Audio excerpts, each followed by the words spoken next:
Peru, the land of the Incas, located in the western part of South America, home to a diverse landscape that includes the Amazon rainforest, Andes Mountains, and Pacific coast. In June of 2023, I traveled to this amazing country to experience its culture, cuisine, and many adventures. My journey begins in Cusco, a city in the Peruvian Andes and once capital of the Inca Empire. Celebrations have begun leading up to the festival of Inti Raymi. After 2 days in Cusco, I fly to the capital Lima, where I spend 3 days exploring the districts of Miraflores and Barranco. Lastly, I take the bus south to Ica, where I spend 2 days in the desert oasis of Huacachina. In the cities, I mainly walked to get to the various attractions. Uber and taxis are reliable options. Perubus is a great option to travel between cities. Please note that in Ica, Uber is not allowed, so you have to hire a taxi or take a tuk-tuk. I depart George Chavez International Airport and travel 1.5 hours to Alejandro Velasco International Airport. The city of Cusco is 11,000 feet above sea level, so I recommend packing altitude sickness medication. I exit the airport and take an Uber to Ila's Inn, my accommodation for the next couple of days. It's a cozy hotel located walking distance to the historical center. I walk to a nearby restaurant and enjoy some dinner. The next morning, I walk about 20 minutes to Plaza de Cusco, or Cusco Main Square. This square is a busy and vibrant space that marks the colonial center of the city. The plaza, which features wide stone pathways and well-kept colorful gardens, is home to 2 iconic buildings, the Cusco Cathedral and the Church La Compañía de Jesus. The plaza is where many of the city's most important gatherings, events, and festivals take place.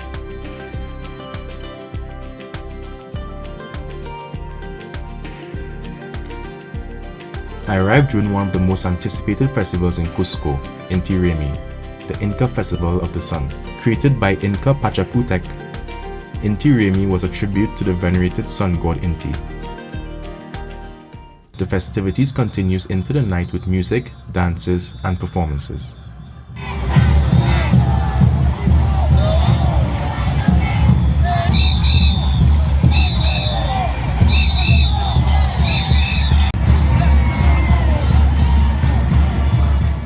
I awake early and take an Uber to Cochahuasi Animal Sanctuary, a 40-minute drive from Cusco.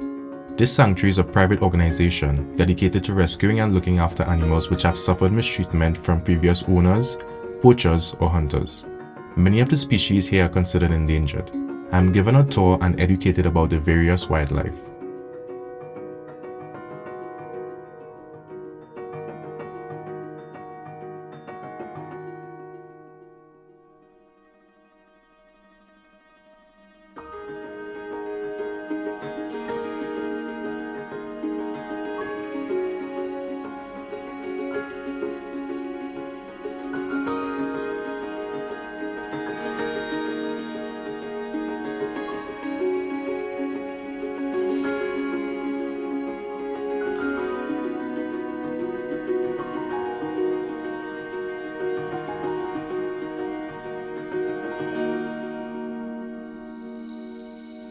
In the heart of Cusco sits Qorikancha, the Inca Empire's most important temple. Qorikancha means Golden Temple in Quechua. This impressive Inca Temple of the Sun is a key feature of the city for locals and tourists alike. The Incas built the temple as a sacred place to honor the Inca sun god Inti. The connection between the earth and celestial bodies greatly influenced local beliefs. The Inca were talented astronomers who built observatories throughout the region.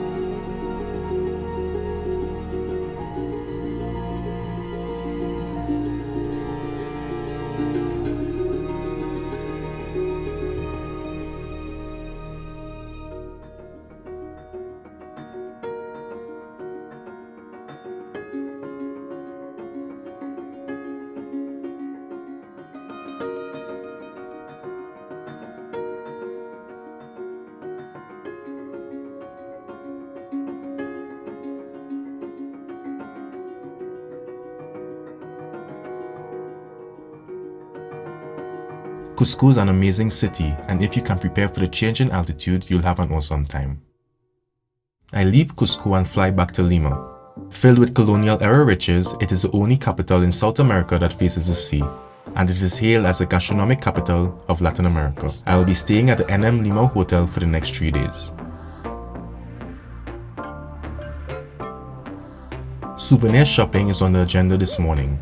I take an Uber to Inca Market. In the heart of Miraflores, the tourist district, you can find this market that boasts handcrafted objects and typical Peruvian souvenirs. Traditional textiles, Inca-style jewelry, alpaca scarves, and pisco are just some of the items for sale.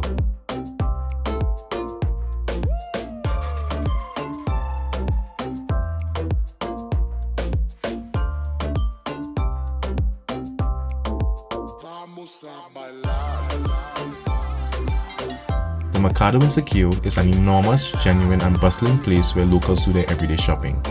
It offers great quality of food for amazingly low prices. Fresh Peruvian fruit, vegetables, herbs, meat, fish and much more can be found here. After shopping, I walk about 15 minutes to Park Kennedy, one of the most visited parks in Lima due to its central location in Miraflores. Two parks, Central Park and Kennedy Park, next to each other, make up Kennedy Park. Painters, sculptors and artists meet to exhibit and sell their works to the attending public.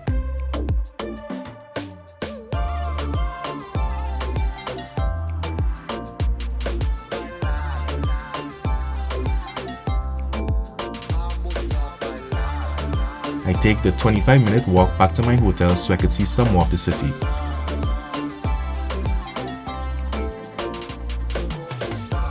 As night approaches, it's time to hit the streets. I go out for food and drinks. The food in Peru is some of the best I've ever had. The Huaca Pucllana is a clay and adobe pyramid 25 meters high, disposed of 7 step levels.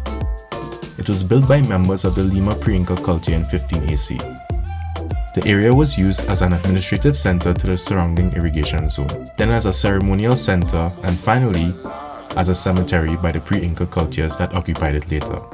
Its location between the modern buildings in Lima and different renowned establishments forms one of the greatest contrasts between the modern and ancient world.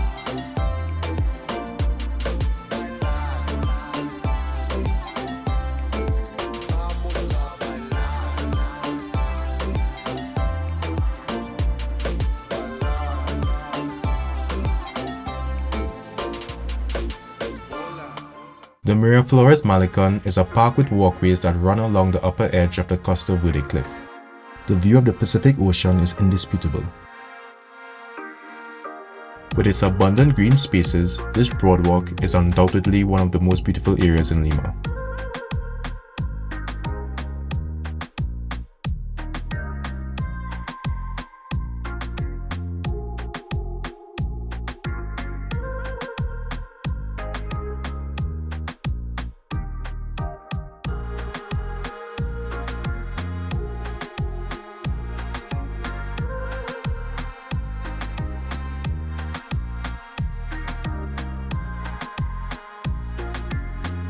The Love Park is surrounded by walls of romantic quotes scripted in mosaic tiles. In the center of Park del Amor, you would find the statue El Beso, the kiss. It shows two lovers united in an intimate kiss. Barranco is one of the most artistic and bohemian districts, with museums, theaters, restaurants, street art and active nightlife. I wanted to see the Bridge of Sighs but is under construction for repairs.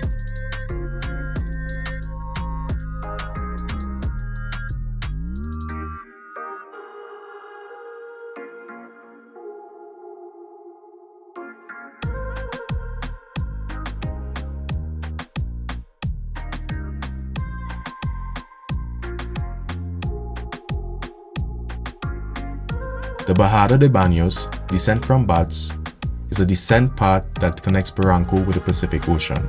In ancient times, this singular path was used by the fishermen who went down to the Barranco beach to begin their workday. When you arrive at the end, you'll see quaint old wood ranches on the borders of cliffs. The sun is setting and I am treated to some absolutely stunning views. The next morning, I take the Peru bus to Ica. Tickets can be bought online or at the bus station and are very affordable. The ride is 4.5 hours long. Ica is warmer than both Lima and Cusco, and the city is very lively. I take a tuk-tuk to the Huacachina guest house. The staff is friendly and the room comfortable. The guest house is located just outside Huacachina and is a 20-minute walk. I get some dinner at a nearby restaurant. After a long journey from Lima, I decide just to relax at the hotel for the evening. The following morning I head over to Huacachina with its massive sand dunes visible in the distance. The walls are decorated with artwork.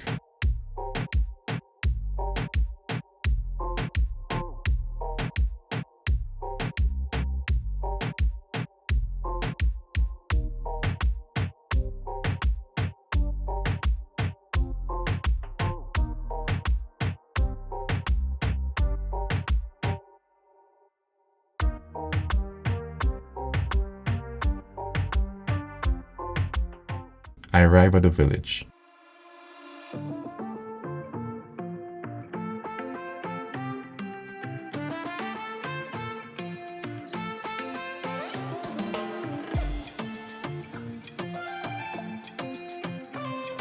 At its center are green waters of the Huacachina Lagoon, ringed by palm trees and thought to have therapeutic properties. The lagoon's shores are dotted with bars and clubs. The vibe is peaceful and relaxing.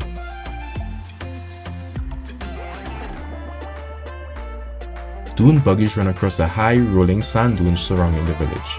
I purchased a ticket for a 2-hour buggy tour and sandboarding. The tour is at 4 p.m, so I get some lunch and chill until then. The tour guide takes the group up the dunes and towards the buggies.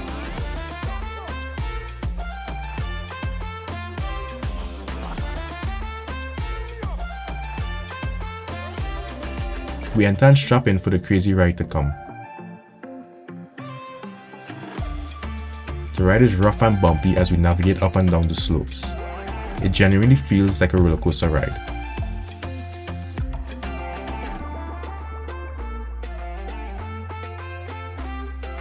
We stop to take some pictures and admire the beautiful views.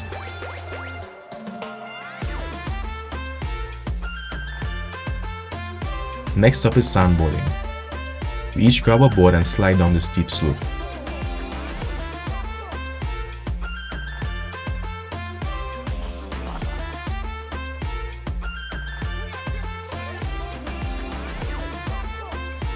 We are then taken to another area to relax and view the sunset. The tour was a lot of fun and worth the $40 US. The next day I travel back to Lima and fly back to Fort Lauderdale. This concludes my 7-day adventure in Peru. Peru is one of the best countries I've visited and I will be coming back again. I hope I was able to provide some inspiration as you plan your trip to Peru. Please be safe on your travels and as always, thanks for watching.